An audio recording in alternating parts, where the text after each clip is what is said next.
Agora, a gente vai seguir com uma palestra mostrando como o varejo pode se diferenciar, ainda mais num setor tão competitivo como o setor de brinquedos. A gente sabe que não é só o preço que faz diferença na hora da escolha do consumidor, né, gente?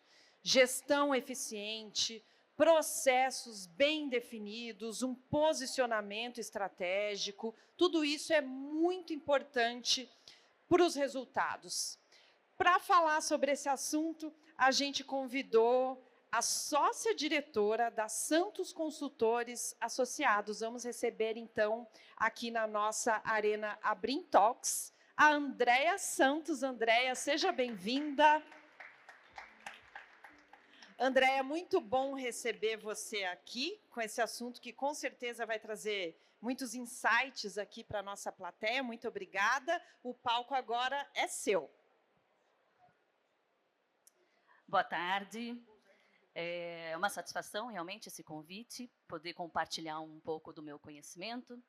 São quase 3 décadas na gestão comercial de multinegócios, de diversos segmentos, e isso é bacana para poder contribuir com vocês, principalmente da pessoal de varejo, né?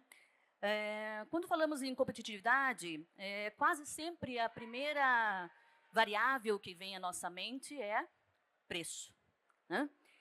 Mas eu quero fazer uma provocação para vocês aqui, né? Para quem realmente for também do varejo. A competitividade, ela nasce no preço ou nasce na gestão? É um fator extremamente relevante para quem tem realmente um negócio no varejo, né? Hoje eu quero falar um pouquinho de algo menos visível, mas bastante estruturante, que é a gestão, processos e pessoas.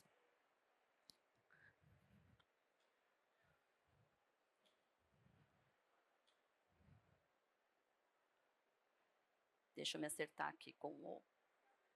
Aí. Perfeito. Então, a competitividade hoje, ela começa, obviamente, que na gestão. Hoje nós temos um desvio de pensamento em relação a preços, né?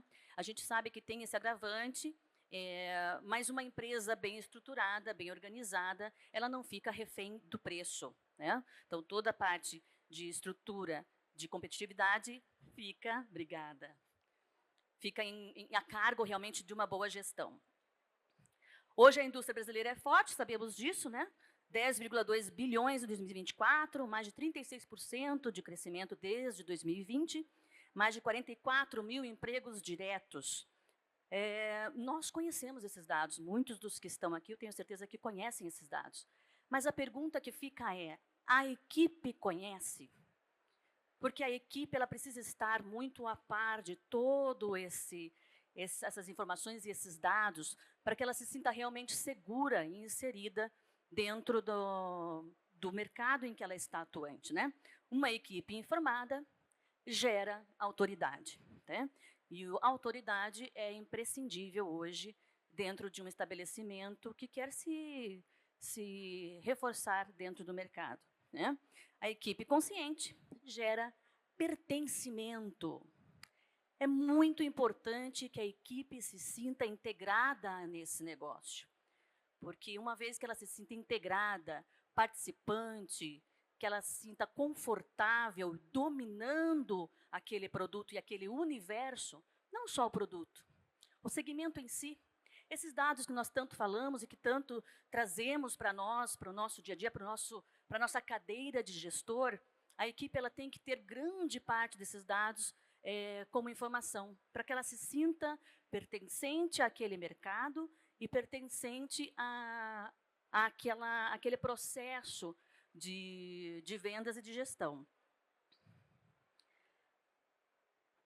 Falar de uma outra coisa muito importante em relação a esse pertencimento, eu, como tenho passado por consultoria de muitos negócios diferentes, principalmente na questão do varejo, acredito que vocês venham concordar comigo, uma grande dificuldade hoje é de se fidelizar o vendedor, né? Então, nós temos aí eu tenho percebido que isso tem aumentado muito mais pós-pandemia, um grande turnover na contratação aí desses vendedores, desses profissionais de vendas. E esse alto turnover no varejo, ele gera essa perda de experiência e gera essa queda de previsibilidade. É algo que vocês estão ouvindo muito mais de grandes players de vendas, né, em relação a vendas previsíveis, ter uma previsibilidade do negócio.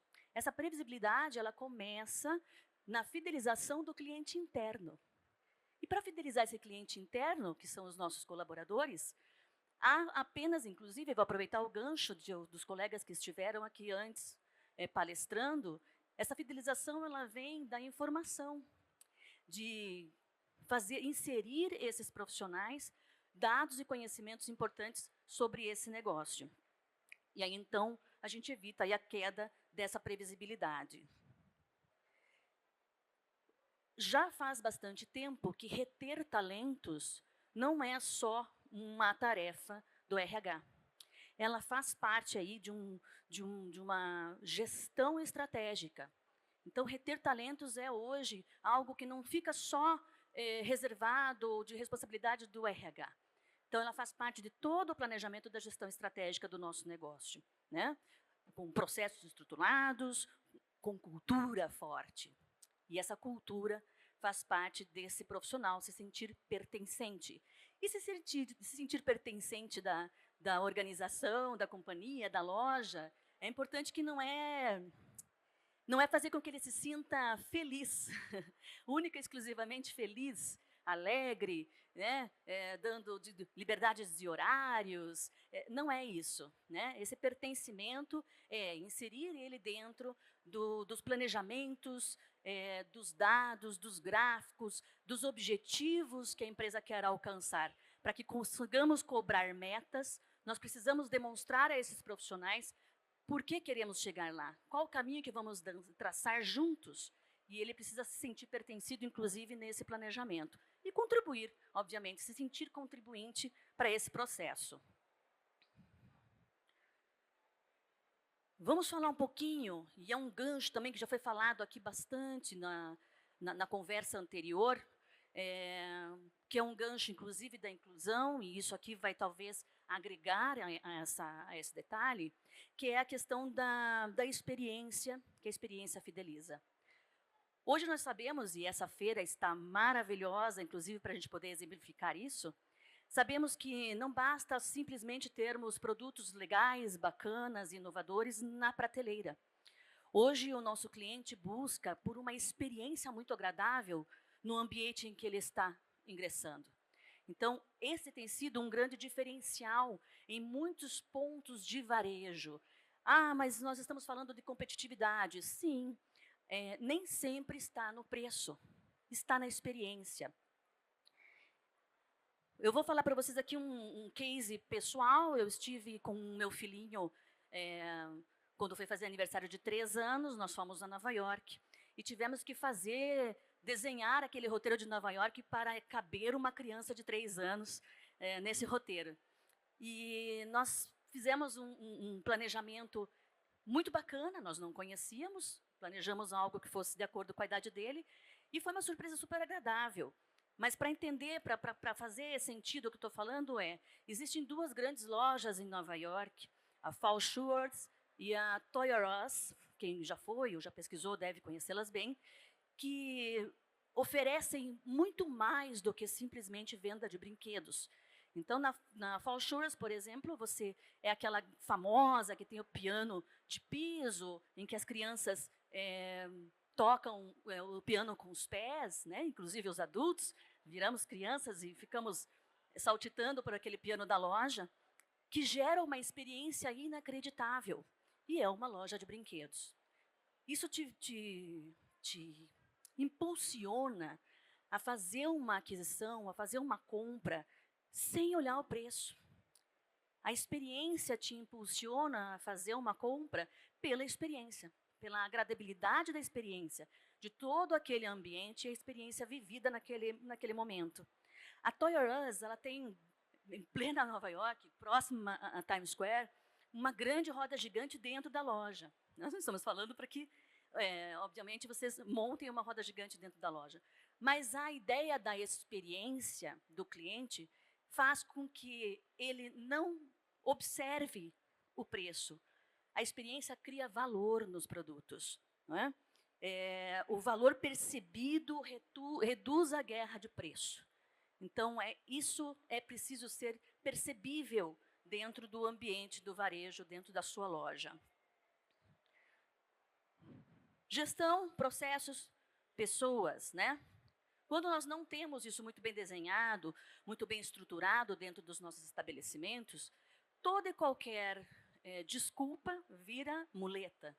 E, normalmente, isso fica a cargo realmente na mão do vendedor, né?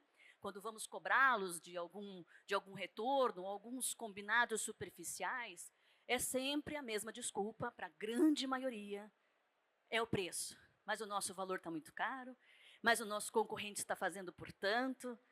Ele fica mais de olho na concorrência em relação ao valor que eles reduziram do que em relação a tudo que eu posso melhorar dentro da minha própria loja. E isso, normalmente, ele é ocasionado por uma falta de estrutura na gestão.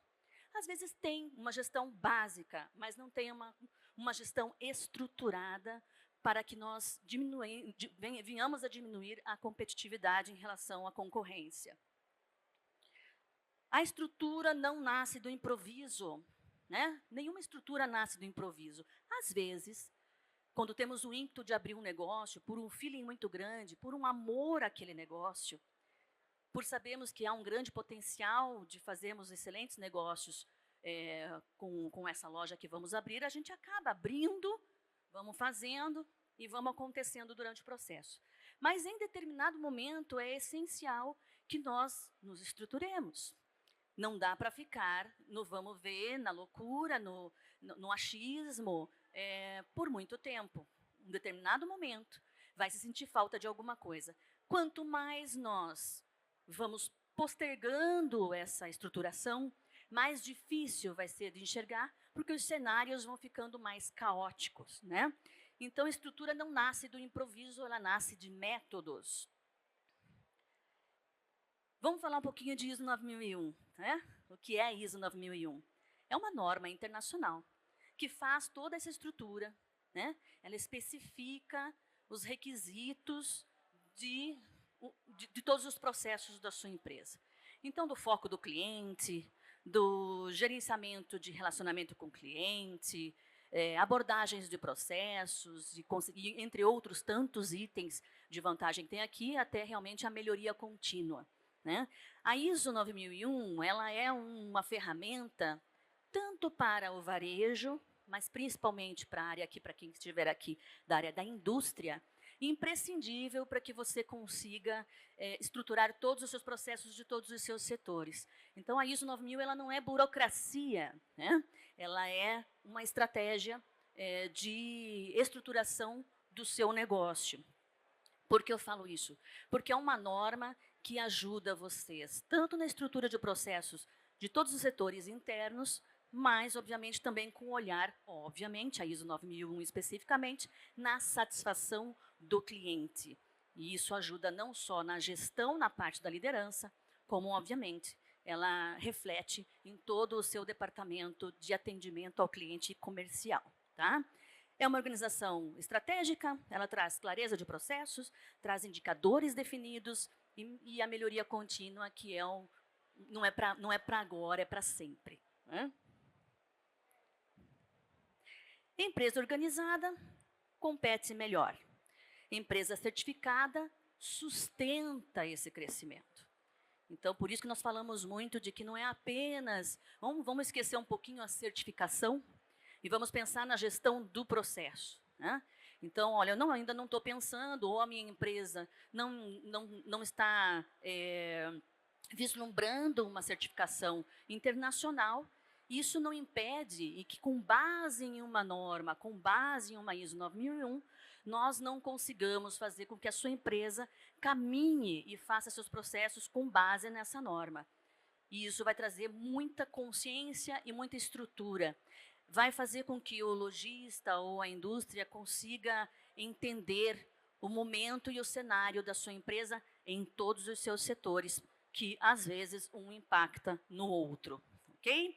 Então, empresa certificada sustenta o seu crescimento. Uma reflexão aqui: competitividade é resultado de estratégia ou consequência de desconto? Né? Isso é muito importante, porque o preço, ele é a reação. Não é? O preço é reação. A estratégia é construção. Então, nós precisamos fazer esse planejamento funcionar, olhando para o cliente interno, preparando essas equipes para fidelizá-las. Quanto mais retemos os nossos colaboradores, melhor o investimento em treinamento investido nele, melhor vale a pena, mais vale a pena, né? Mais tempo desse profissional conosco é mais tempo de pertencimento, portanto, muito mais tempo de bagagem, de conhecimento, tanto do nosso negócio como do mercado em si. Então, começa realmente a fidelização pelo cliente interno. Consequentemente, esse cliente interno versus toda aquela linha de raciocínio que os colegas falaram aqui, inclusive, da adaptação, da experiência da sua loja, do seu estabelecimento, trarão uma redução muito relevante na competitividade por preço. Não vamos mais vamos olhar apenas o nosso ticket médio, né? Vamos avaliar o ticket médio. Nas vendas consultivas, nós temos aí algumas metodologias. Eu, inclusive, adapto algumas dessas metodologias para o varejo. No caso, por exemplo, não sei se já ouviram falar em spin selling. Então, a gente consegue fazer um spin selling, um framework de spin selling para o varejo, para que o vendedor ele entenda e ele desenhe ou ele siga uma estrutura de vendas e ele não se perca no meio do caminho dela, evitando ou tendo medo de chegar até o fechamento, porque não conseguiu estruturar a sua argumentação com o cliente, né, dentro daquela loja. Atende um aqui, mostra um brinquedo, saiu daqui, viu que o cliente é complexo, que o cliente vai exigir talvez um pouco mais do que ele tenha de conhecimento, abandona o cliente na loja por não conseguir construir esse raciocínio de vendas com um objetivo de fechamento, de maneira suave, de uma maneira que ele crie, que ele apresente para o cliente o valor do todo e não só o preço de determinado produto, né? Eu encerro aqui a minha apresentação, eu estou disponível para perguntas, se quiserem. Se não temos ainda algum tempo, eu estou à disposição, se houver alguma dúvida que eu possa esclarecer. Caso contrário, eu estarei aí pelo... Alguém quer aproveitar e fazer uma pergunta? É só levantar a mão que a gente leva o microfone até vocês. Alguém quer aproveitar esse momento, a experiência da Andréia? Ninguém? Estou à disposição. O pessoal está tímido, Andréia. Não tem problema nenhum. Eu não sou, porque eu sou do comercial. Eu não tenho esse problema. Mas eu estaria à disposição, ficaria aí nos bastidores por algum tempo. Podem me buscar, podem me procurar. Eu teria a maior satisfação de conseguir sanar qualquer dúvida que tenha ficado ou que não tenha sido colocado em pauta aqui nesse momento. Eu agradeço a todos pela atenção.